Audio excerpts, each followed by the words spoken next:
معراج تو آقا کو ملی ہے، ہمیں کیوں خوشی ہے؟ جس سے پیار ہونا اس کے ہر عروج سے پیار ہوتا ہے، اس کے ہر انعام سے پیار ہوتا ہے۔ اچھا یہ تقسیم آج سے نہیں ہے، یہ 1400 ایئر سے پرابلم ہے۔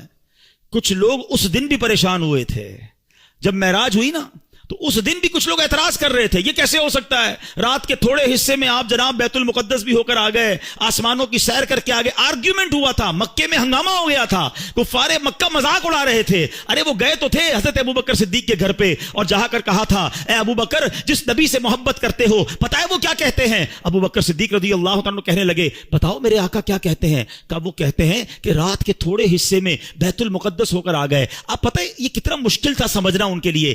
عقل یہ کہتی ہے کیونکہ بیت المقدس کی جو جرنی تھی فرام مکہ ٹو فلسطین، اٹس اباؤٹ 1 month جرنی، 1 مہینے کا گھوڑوں پر اونٹوں پر سفر تھا، مہینہ جانا مہینہ واپسی، اور رات بھی نبی پاک یہاں ہیں، فجر میں بھی یہاں ہیں، اور دعویٰ یہ ہے کہ میں رات ہو کر آیا ہوں۔ بڑا شور مچا، سبحان اللہ۔ صدیق اکبر نے کہا اگر میرے آقا فرماتے ہیں تو سچ فرماتے ہیں، آقا فرماتے ہیں تو حق فرماتے ہیں۔ اچھا لوگوں نے بڑا آرگیو کیا، اے ابوبکر یہ تم کیسے کہہ سکتے ہو؟ یہ تھوڑی دیر میں اتنا بڑا سفر کیسے ہوا؟ حضرت ابوبکر صدیق نے کمال کا جواب دیا، کہتے ہیں میں تو اس سے بڑی بڑی باتیں بھی مانتا ہوں۔ وہ کہتے ہیں رب ایک ہے، میں نے دیکھا نہیں، میں مانتا ہوں ایک ہے۔ وہ کہتے ہیں جبریل قرآن کی آیت لے کر آتے ہیں، میں نے دیکھا نہیں جبریل کو قرآن لاتے ہوئے، قرآن میں نے مانا رب کی کتاب ہے۔ نہ قیامت دیکھی، نہ جنت دیکھی، نہ دوزخ دیکھی، جب میں تمام چیزوں کو بن دیکھے مانگتا ہوں، تو جب میرے آقا فرما رہے ہیں تو سچ فرما رہے ہیں۔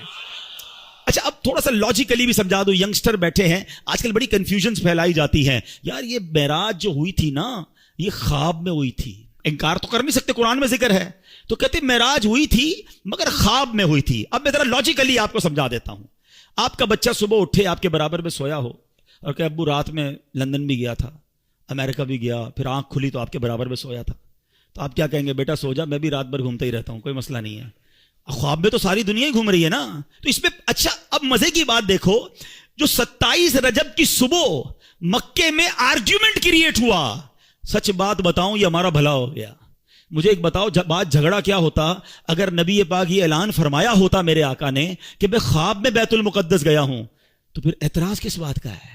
یہ اعتراض بتا رہا ہے، یہ آرگیومنٹ بتا رہا ہے کہ میرے آقا کا دعویٰ یہ تھا کہ میں جسمانی طور پر گیا ہوں، یہ سیر میں نے فزیکلی کی ہے، یہ آرگیومنٹ بتا رہا ہے، یہ کفار مکہ کا اعتراض بتا رہا ہے کہ نبی پاک نے 27 کی مارننگ ریویل یہی کیا تھا کہ میں جسمانی طور پر بیت المقدس گیا ہوں۔ ایمان والے اس وقت بھی مان گئے تھے، ایمان والے آج بھی مان رہے ہیں، ایمان والے اس وقت بھی خوش تھے، ایمان والے آج بھی خوش ہیں۔